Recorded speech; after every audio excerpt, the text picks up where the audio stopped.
you check the children. Show a little match sometimes. Hi, I'm Chucky. Wanna play? Sometimes. That is what You're gonna need a bigger boat. Long days and pleasant nights, scarific peeps. This is Jaime and Fuego, and you are back for another installment of the Patreon installment of the horror show. And another shout out to Sam Glassman. And this is about a film that I have personal experience with. Okay, so we're talking the Funhouse. All right, so we're talking Tobe Hooper from 19. I want to double check. 1980. I want to say. 81. All right. So Sam, check it out, man. And anybody else who is part of the process, very, very much appreciate your presence.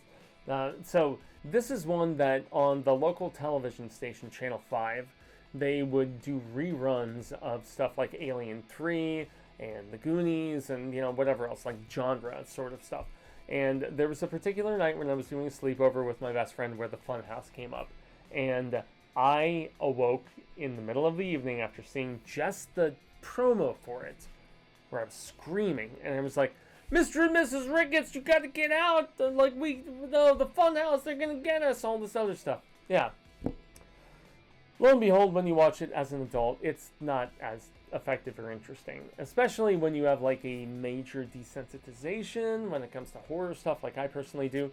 That's not to say that Tobe Hooper's The Funhouse, which is the request of Sam Glass, is a bad film. But it's very much a snapshot of the era.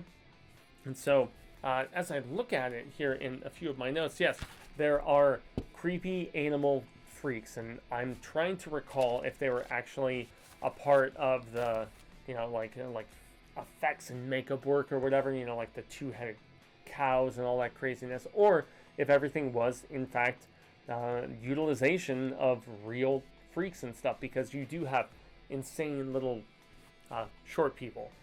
You have the bearded women's and all of the sort of like tropes that you would expect from this sort of sideshow scenario.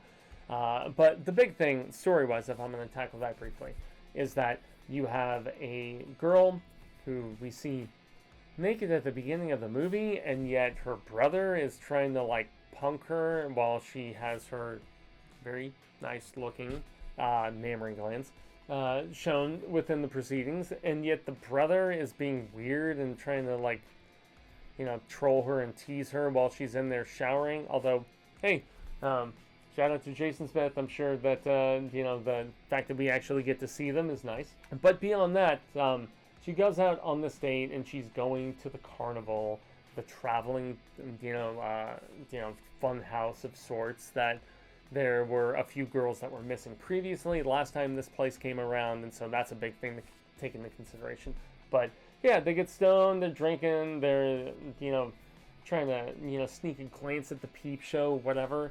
It is what it is. And then it turns into the fact that there is a mutated, how would you describe him? I guess inbred of sorts? And like, I don't know. I'm not the biggest fan of this particular Tobe Hooper film. It's amusing from a self-awareness standpoint, which, just to call attention to a few of the bits here, the vampire magician is quite fun. Nice boobs to begin. That's what Fuego's notes entail. But there is no escape from the Funhouse, and that is probably the bit that I saw as a kid in those television promos that made me just have nightmares about this very rudimentary, I'm not with your mom anymore, and I have a mutant child that, wants sex and, kills the gypsy fortune teller and all. I'm not trying to, spoil stuff too much, but there was one bit of dialogue in this that just killed me when I most recently watched it. And it's where they're walking away from trying to sneak in a look at the peep show for whatever reason. The girls want, along with the guys, to have a look at the peep show. And the actress says, "I'll find my own hole." I can't believe I just said that. Yeah, sorry.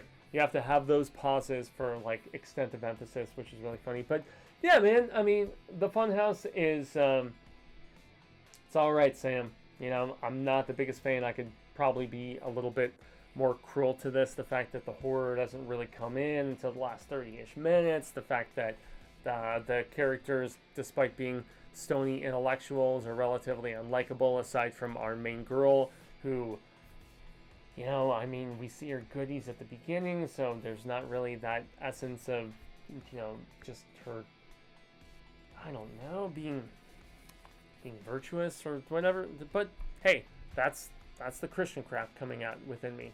Set design is cool though, and that is one of the bits that I do have to make mention in this Patreon video, guys, is that, so in the opening credits and then later in the film when you're just seeing what travels along with these particular carny sort of peeps, wow, is it shows just a lot of time, a lot of interaction, you know, with all the creepy dolls and different like bits of like set decoration and stuff.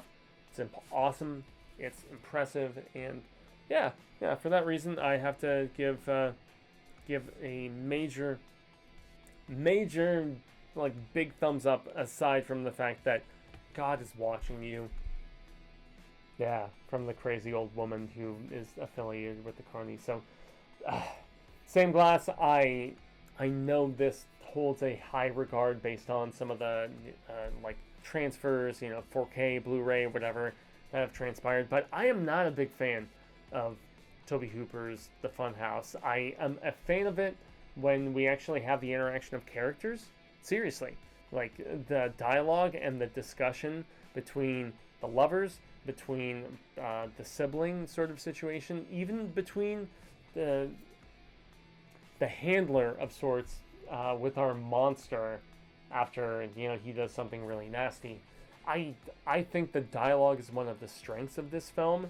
It's a lot of the storytelling tropes that really make this a little more ho-hum, yawn-worthy, and so on and so forth. So once again, art is subjective, Sam, and to anybody else on the Horror Show Patreon, that's the way that I feel about The Funhouse, subjected and suggested by none other than Sam Glass, one of our favorite peeps here on the Horror Show. So I've been Jaime and Fuego.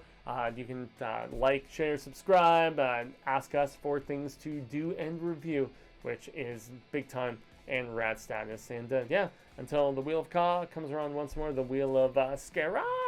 Hasta luego, San amigos. And yes, until next time, remember, stay scared.